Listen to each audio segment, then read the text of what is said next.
Not everyone reacts the same way to plant foods. Plants contain nutrients, but they also naturally contain oxalates, lectins, phytate, and fiber. And many people can digest them without having any kind of issues. While others, especially like me, already have gut issues from past history or currently have gut issues, may struggle consuming them and digesting them. So I had bloating, fatigue, acne, brain fog, and digestive issues in my body, and even psoriasis, eczema. And I point over here because that's where it started.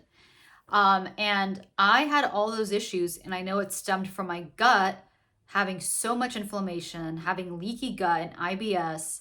Specifically, leaky gut was for the most part, the dominant issue in my gut that caused all those negative issues. And it was exacerbated by eating all these plants, all these vegetables, all these nuts. When I was plant-based for 8 years, I'm no longer plant-based, by the way. But when I was plant-based, I would eat like high carb, low fat, but I would eat carbs that were not processed. Everything was organic, whole foods. But yet, because I was eating the potatoes, the vegetables, the spinach, the kale, the nuts, all of these things were delicious and yummy. And I thought they were the healthy foods I needed to eat.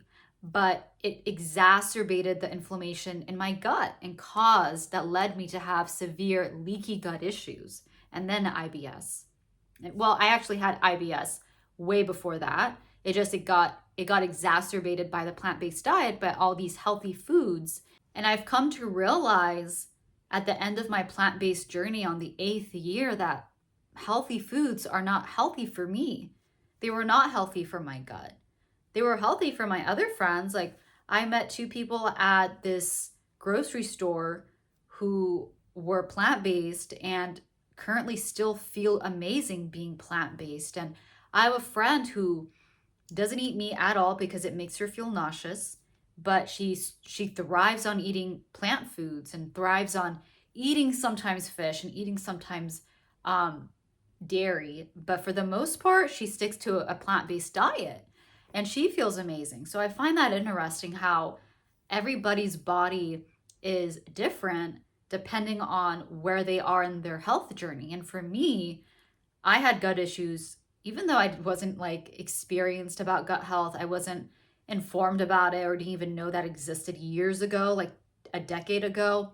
But I would imagine like from the age of 16 is when I started to have IBS issues, and the plant-based diet, doing the healthy foods exacerbated my IBS that led to me having leaky gut because it inflamed my gut so much. And I started having issues in my gut way before plant-based years because of antibiotics, Accutane, and not eating healthy. But then the healthy foods that I incorporated into my life were not healthy for me, for my gut. And I switched to the elimination style of eating, which is taking out the foods in my diet that were irritating my gut, from eggs to even normal milk to cheese to junk food, processed foods, to all the vegetables. That's when I started to have relief of those negative issues in my body. I started to see a decrease in my inflammation in my gut. I felt it in my body. I didn't have like a foggy brain. I didn't feel like I was tired all the time. I saw a decrease in that. It's because I isolated each food group to see which one worked well with me, which one didn't, and took out the bad ones that didn't work well for me and kept the good ones that were very good for my body. Like the meat, the grass-fed beef tallow, ghee were great for me. And this is why I tell people like, okay, you don't want to do the carnivore diet for your gut, but going through the elimination process of any kind of diet that you're currently doing will help you see a relief in some of the symptoms in your body. Because right now, most people are not happy with gluten. We live in America. You're probably watching this video from America. In America, there's a lot of processed foods. There's a lot of non-organic foods. There's a lot of pesticides, herbicides in a lot of our foods. Everything's packaged now with plastic. So it's very important that you are cognizant of that and really read up on why organic food is good for you, whole foods are good for you, and to really be strategic in the way you eat. Like isolate each food group. If you're gonna eat kale, eat it separately and see how your gut reacts. See how your body reacts to it. If it does well on it, keep it. If it doesn't do well on it, don't keep it. Okay? I hope this video helped and I hope you have an amazing day and I'll see you in the next video.